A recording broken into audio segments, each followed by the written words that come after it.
Hi, I'm Ashley, and this is the corner of the internet where I talk about my knitting and spinning. I live in a small studio apartment with my boyfriend Angel and our two dogs Yaku and Chango. Come with me as I prepare this roving to do my first ever fractal spin. This gorgeous roving is from an Etsy shop called Jaquita Farms. This is a 100% Targi, which is the sheep breed type, and it is 4 ounces, and it was hand dyed by Jaquita Farms. I was really attracted to this roving. I've never bought a hand dyed roving before, and so I decided to just go ahead and purchase this one since it called to me. I really enjoy the colors.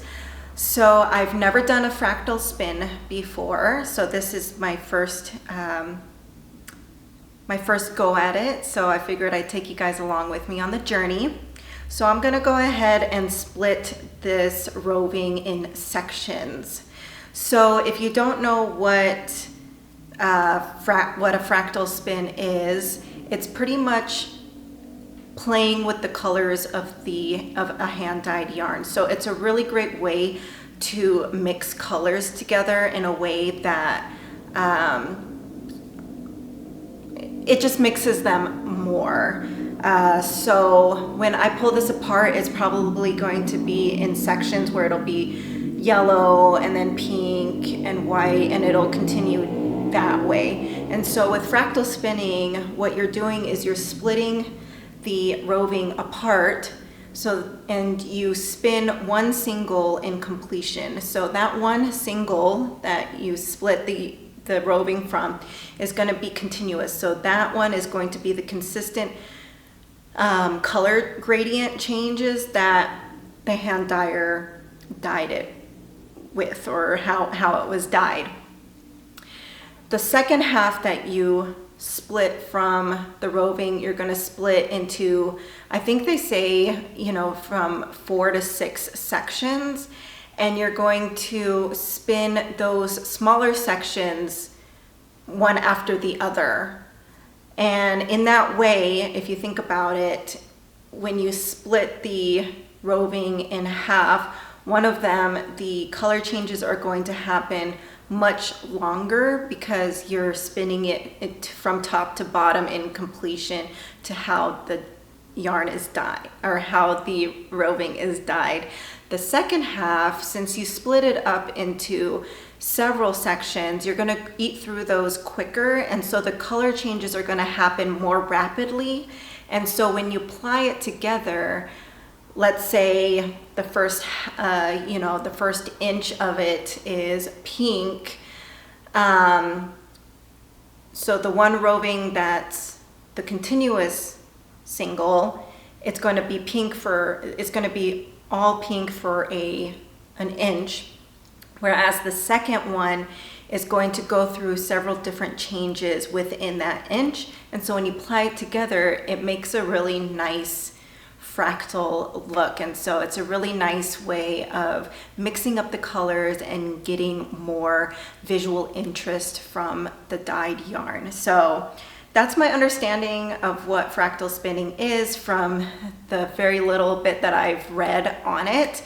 I did watch, I don't remember if his name is Ryan or Brian from Wool to Gold, but he's a great reference and a great resource when it comes to learning about spinning, since that's what he does. He's a great content creator when it comes to spinning, and he's well educated on different sheep breeds, and his channel's a lot of fun. But he did have a small YouTube video talking about fractal spinning and how to do it. So I'm going to take his lesson, and I'm going to go ahead and get that started.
I have only been spinning with this Tarji wool for a few minutes and I'm already in love.